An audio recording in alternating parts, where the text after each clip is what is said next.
Nak sihat secara semula jadi?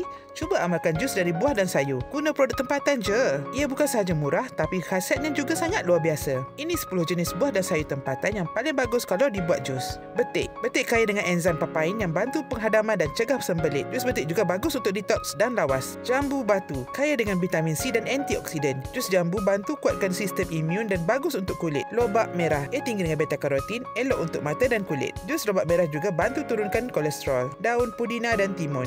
Gabungan ini menyegarkan dan bantu kurangkan panas badan. Sesuai diminum semasa cuaca panas. Peria katak memang pahit tapi sangat bagus untuk kawal gula dalam darah.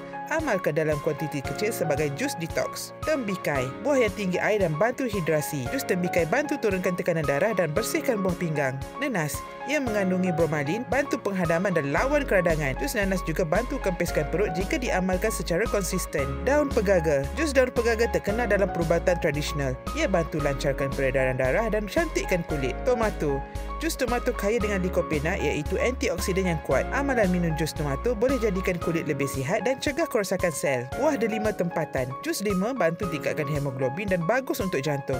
Kalau nak kesan terbaik, elakkan tambah gula. Amalkan minum jus segar 1 gelas sehari pun sudah cukup untuk bantu badan lebih sihat dari dalam. Nanti bolehlah cuba. Ingat makan, ingat rasa. Moga bermanfaat.